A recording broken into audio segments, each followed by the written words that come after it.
Do you feel stuck? Do you feel like your dreams and your aspirations have gone by the wayside? Do you feel like you're living behind a veil, the 3D matrix, or what I like to call the prescribed life? Hi, I am Melissa with Journey Out of the Bottle, and I created Journey Out of the Bottle to provide a place of inspiration, of hope, of knowing that you're not crazy. There is a life to be lived, one of bliss, one of outlandishly wild dreams being explored and realized. And I'm here to share what I have learned, what I have traversed. I have gone through a wide range of experiences over the last 3 years in awakening from the fuckery of alcohol, awakening from the life that alcohol had me trapped in. This is your treasure map to the technicolor reality that you've glimpsed in your deepest meditations and dreams and imaginations. I've assembled so many powerful tools that accelerated my own transformation, and I'm here to guide you through your journey. Your higher self is waiting. Your cosmic mission is calling. Join me at journeyoutofthebottle.com or find me on Instagram at journeyoutofthebottle. The portal is open when you're ready to step through. Now please take a deep breath. The universe is already rearranging itself for what's about to unfold. Hang on. Here with Brigitte Mars. We're going to do a little herb walk around the podcast studio location. Well, right here we have a lovely herb growing right near this super elegant creek. This is called teasel, and it's a member of the Asteraceae or daisy family. So it is a relative of echinacea and burdock and calendula. One of the reasons why they call it teasel is because it is used to tease the nap on wool. So let's say you knitted a sweater and it was all flat from being in your, suitcase or something. You could use this to kind of make the wool fluffy again. However, I might use it in my hair to tease my hair. Like sometimes my hair gets super flat and oily. I wonder if that would work. Well, the root of it is used as one of the premier remedies for Lyme disease. Dipsacus sylvestris. So, Emerson said a weed is an herb whose virtue has not yet been recognized. Right. So, teasel, it's good for something. Harvest the root, and that would be great. And let's see, what else do we have here? Yeah, what's great about this yard too is in the spring, there was dandelion everywhere. And he doesn't use any pesticides. There's no pesticides around here. So I was literally eating dandelion right out of the yard. So we have here a beautiful little blue flower. It's a relative of dandelion. It's called chicory, Chicorium intybus. And if you've ever had Louisiana style coffee, where they use chicory root, they roast it and it becomes a coffee extender. That's what this is? Yeah, chicory. So the flowers are edible. It's a beautiful periwinkle blue color. It's like a little story. If you want to hear a story, there was this beautiful girl who had eyes this color, and she was working in her garden. And one day the sun spoke to her and said, "I want you to be my bride." And she said, "Well, why would I want to go live in the sun? It's really hot there, and I have my garden and my cat and my parents here." And the sun said, "I am not used to being refused." And he turned her into a chicory plant. So when the mother came home, she's looking everywhere for her beautiful daughter, and she saw this new plant with eyes, the flowers, the color of her daughter's eyes. So the mother, like a wise woman, goes to see the wise woman of the woods, the one who knows about the plants. And she said, "Something has happened to my daughter. I can't find her anywhere." And the wise woman looks in her scrying bowl and says, "Aha, yes, she's been turned into a plant." The sun had said, "She must gaze at me all day long with her beautiful blue eyes." And the mother said, "You must help me. You must help my daughter." And the wise woman of the woods said, "The sun is very powerful. I can't do much, but I can make it so she closes her eyes at noon and can rest." So chicory has edible leaves. Stop drinking coffee. Yeah. So edible leaves, you can use the leaves much like dandelion leaves. It is, like, as I said, a relative of dandelions. So eat the leaves. It's the ancestor of endive and escarole, edible flowers, and medicinal root. And drinking chicory root tea actually helps to repair some of the damage done from drinking too much coffee. So there you go. Emerson said, it's like a full circle. It is. It's full circle. And that's the Absolutely. beauty of plants. Like, you can literally use them to their maximum capacity, and then they just keep giving. Even when I worked at Herb Farm, like the leftover mark, then we would then we learned how to, well, let's make spagyric. We would burn it, turn it into ash, and then incorporate that back into a tincture to grit the minerals. So it's like plants just keep giving and giving. It's amazing. Giving, and, you know, giving and giving. When you think about it, like, no one came and watered it or mulched it or fertilized it. At Herb Farm, we did it at Wise Women Herbals. Yeah. Oh, and no one planted it. I mean, it just is amazing. And there's a real strength in these wild plants that they survive adversity, and they can help strengthen us. Right? So like chicory. That's one of my favorites. High altitude. High altitude. I love that. But, okay, so let's pull out one and let's look at the root, because I actually am going to make tea sometime. Well, the best time to pull it out. The best time to pull out would be after the rain, because right now I think it's going to break off. All right, tell me. And I would probably, let's tell everybody how to do this. After a good rain, I would come out with like a little hand trowel and dig it up. Then I would wash it. Okay. And I might slice it in lengthwise, because you don't want it to dry on the outside and develop mold on the inside. So, and then dry it, and you can roast it in a very low oven, about 200 degrees for a couple hours till it's roasty, crispy. There you go, chicory root tea. And then you grind it, and then put you can grind it, or chop it. Okay. Okay, so then, I'm making mocktails. I want to add this to one of my mocktail recipes. Absolutely. So let's maybe talk about, like, maybe you can help me come up with a fun recipe.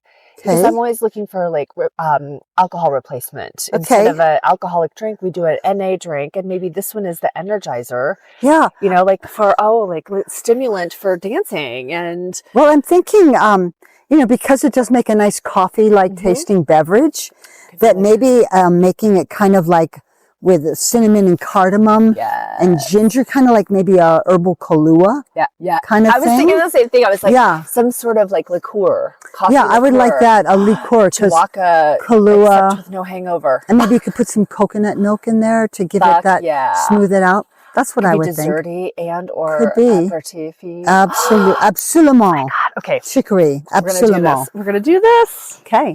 So flowers are edible. Yes, and leaves so beautiful. Are just edible, and then we roast the root and we turn it into a tea, and then we're going to make a mocktail. Everything you can do. Everything is something, you know. Everything is something. That's why I talk a lot about, like, pharma. We won't go there too much today, or we can, but how they, like, all of our medicine is made from a plant. Well, in 1900, about 80% of all pharmaceuticals were made from plants, but they often found out we could synthesize it for cheaper, or just look for what they think is the one active ingredient. Like chicory contains inulin, which is, used as a prebiotic to help give food for the probiotic, chicory root. So, we try so hard. Because when you isolate and you manipulate and you fuck around with it as the man. Well, we try so hard in a laboratory to do this amazing things. Which we can't, because we're brilliant, but the plants are doing it all the time. Yes. They know how to harvest the sun and photosynthesis and chlorophyll, which oxygenates our planet. You can try to do it in the laboratory. It's almost like, the best light show at the most amazing rock festival, doesn't even really compare to the sunrise, which just happens seemingly effortlessly. Yes. But the reason I want to bring this up, because I think this is important, because the whole podcast is about the premise of the fuckery of, these substances that we put into our body that were sold over the counter or by anywhere. And we're told that it's okay. But when it starts to be manipulated and changed, our bodies become, then they don't recognize it as well. They become dependent upon alcohol, right? But then when we manipulate and change these beautiful plants, our bodies don't respond to them as well. Maybe make that straighter. Okay. Yeah. Well, I do Okay. So, I totally hear what you're saying. And it's almost like there's this belief that, well, nature can't be good enough. We have to surpass it. Because you can't patent a plant. You can't, absolutely. You can't patent a plant. There's no money in who's going to pay $50 million to do research on, the dandelion, when everybody can grow them and then we're trying to kill them. They're trying to kill it. And, and dandelion root has anti-cancer properties, and people spray cancer-causing chemicals on their yard to kill and they still live.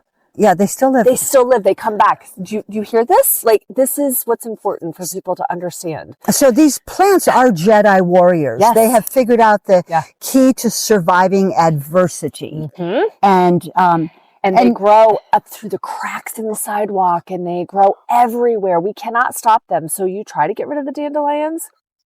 And the ones that grow through the cracks in sidewalks are often good for breaking up stones in the body, like kidney stones and gallstones. So, it's almost like they don't want us to know this. And of course, the wise women, want us to know that. The herbalists and the midwives, but we're telling it. I don't have a certification or a doctorate or anything, so nobody can shut me the fuck up. So I can say whatever I want. I don't work for a company anymore. I don't work for a brand, and I know what the fuck is going on out there. Excuse my language, but not excuse. Like I know, but when you're working for a company that is selling this over the counter, we can't say anything about it. But I do think that it's important for people who watch these things to understand that, you can't patent this plant because anybody can go out and pick it. But once you start just to tweak it and change it just a little bit from its original intent, which we're now doing a lot. And that's why our bodies don't recognize the beauty of these, and we start getting all of these horrible side effects.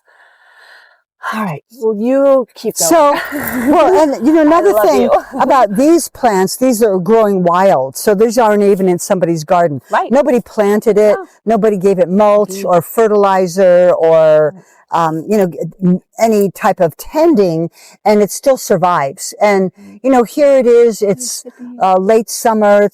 And already, these plants are still surviving. And look, it's providing pollination for the bee. Is happening and right what a beautiful color.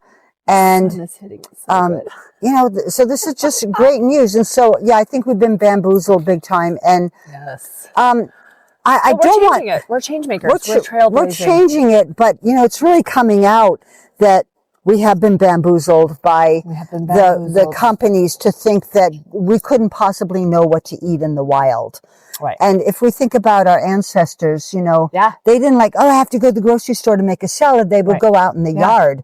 And I've learned that if you learned about some of the weeds that growing in your garden, you have twice as much food. Look at them coming and hanging out with us. So, bees pollinate something like 3 out of every 4 bites of food we eat. So just by allowing this to flourish in your yard, is good news. Yeah. Like early in the spring, it was like, mow the lawn. And I'm like, what? No. And I did it once. And then I talked to the lawn the whole time. I'm like, I'm sorry I'm doing this. It's the high setting.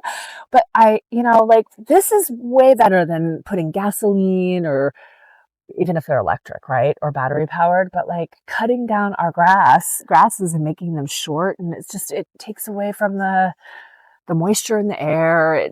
The soil has to work harder. The plants, then you're just chopping them off. It's just no, let's just let them grow wild. This part is beautiful. And the grass requires about a third of our nation's water to grow. Yes, it's and ridiculous. The dandelions don't need much. And there's this myth out there that the dandelions kill the grass. And the truth is the grass dies. Right. And the dandelions are still standing. They didn't kill the grass. They're just surviving the adversity of the oppressive heat. And that's why plants are so powerful, because they, you think about, you're getting their instinct for survival passed through us through osmosis. When you ingest that, you are getting the power of that plant surviving in the wild.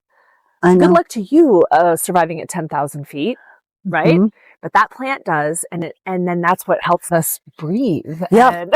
And if you imbibe that herb, the shit that we're getting down here that grows at the high altitude, like rhodiola Osha or Grindelia, that's going to help you acclimate. And very often what we need is growing right around us. Somebody in here decided I needed a slice. I'm bleeding.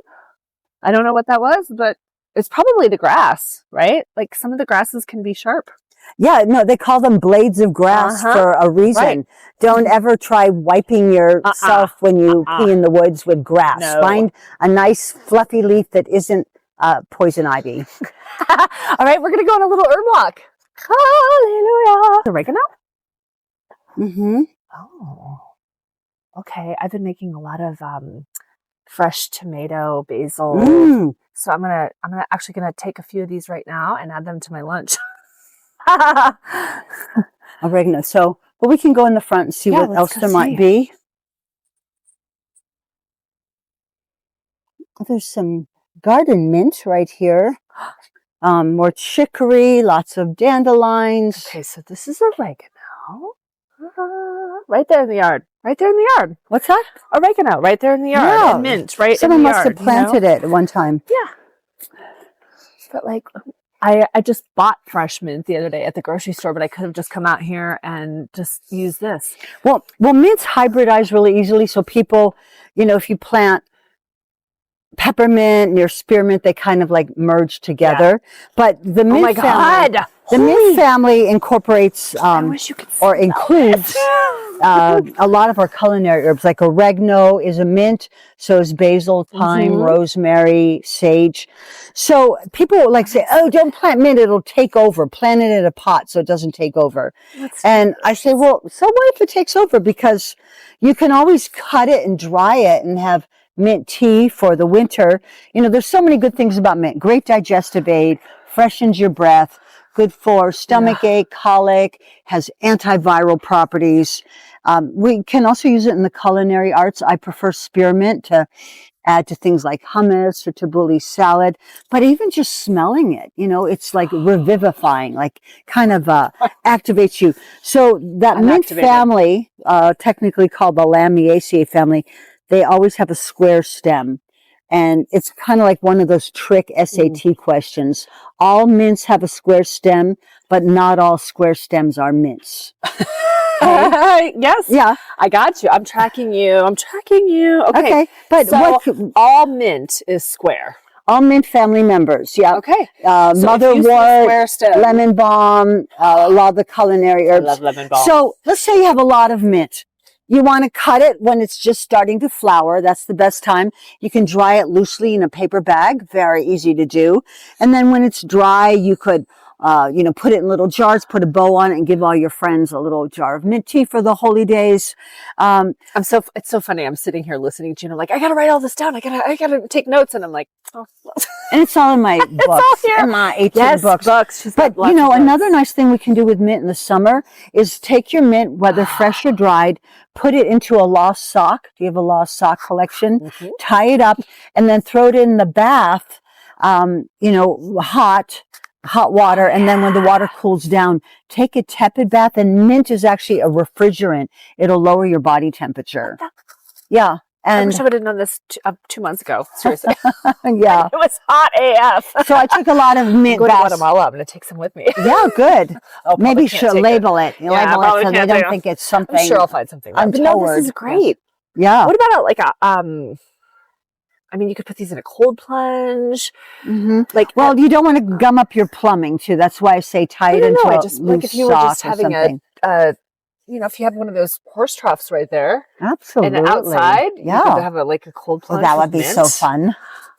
If you like cold plunges. Right. Well, you could even have it tepid. Uh-huh. So, mentha. Another herb that supposedly was a woman, mentha, a nymph, was being pursued, I think, by Zeus. And so she got turned into a mint plant, mentha. Mint, that was the name of the nymph. A lot of stories like that in mythology. I'm sure there are. We need to make new myths. I have been, for a better day. Yes, trailblazing for new myths. Well, that's one of my taglines is just revealing the myths and the stigmas and the untruths about what we've been told. And instead of fighting it and being like, they're wrong, it's just like, that's how we evolve. that was one way that we used to do it.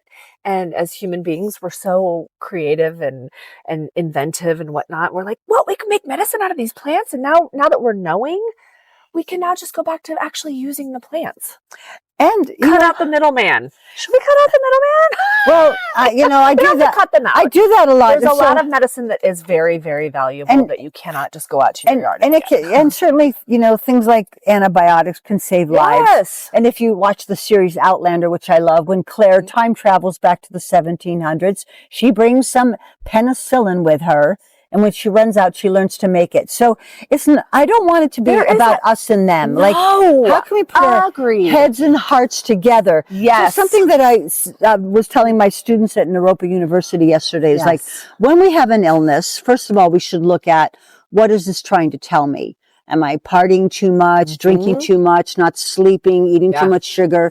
So, look at the cause. And if people are like, no, just give me a drug. So this malady isn't happening any longer.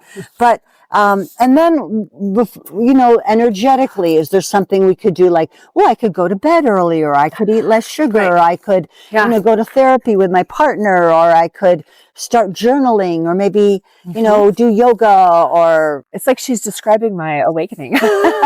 That's how it all started. It's like, I'm not sleeping well and I'm not feeling as good as I should be. And I'm doing some journaling and I'm doing tarot cards and I'm doing all these things to like make myself feel better. And I was like, something's blocking me. Well, luckily I wasn't on any pharmaceuticals or any of the, antidepressants or anti-anxiety. Like I was using plants already. So I was like, what is going on with me? Like I should be fucking blissful and happy. And it was the wine. And once I gave that up, then it was like, skyrocketed into like, this is bliss. So first off, like, what is this trying to tell me? And then, then we look at, well, can I do anything to improve my diet? Like bring something in or take something out. So maybe it's the wine or the gluten or the sugar or the corn or the peanut butter or the processed milk or cheese or, things like that. Even just start with processed. Like if you don't want to cut it all out, just kind of start going more natural and see what you can use. Just read some labels and be like, okay, I'm going to cut out a few like processed man-made things and go back to the earth. And then after we've looked at food, then we can look at herbs. Yes. Okay, that's great. Usually they might be growing in your backyard or available at the health food store or the herb shop. And then there's vitamins. You don't need a prescription, you could do vitamin C or D or E. Might help. I know when I first started working a retail job, I said, oh my God, I'm getting varicose veins. And I took vitamin E for a while and that was the end of that. Like, 40 years later, I don't have. She's young and she's like, why am I getting varicose veins? But it's E. And tell her to eat blueberries. They're good for peripheral circulation, and horse chestnut cream. Okay, so then we've got supplements, and then there are drugs. Then there are surgeries. If you want to have your veins stripped out, which is the medical way of dealing with varicosities, it doesn't cure the problem. It just makes the symptoms less noticeable for a while. But, most often when people go to the doctor, they start out with the drugs and the surgery. Start out with drugs. But so there's probably a lot of self-care things that you can do relatively inexpensively without a visit. And these things are probably going to be good for everything else in your health. Better skin, better sleep, better energy, better mood. And you're also supporting fields of living, growing things and farmers and local people. So there's all that. Like I always say, what would you rather have in your neighborhood? Like a big chemical company spewing toxins into the air and the water, or a lavender farm where there's, or even a, and let's even take it a step further. Like let's just go back even from the monoculture, right? Like a lot of this shit just grows together, right? We don't have to have a full field of, well, maybe lavender, but like, I think I look at these like almond farms, and hazelnut farms, because it's like everybody's eating walnuts and hazelnuts and it's like, then they just strip the land and then it's all just one crop. And I'm like, can we not do that either? Like we're finding that just it worked for a while, but now we don't really need to do that. Well, there's enough food. These plants we waste a lot of food, right? We waste a lot of land on food that we don't really necessarily need.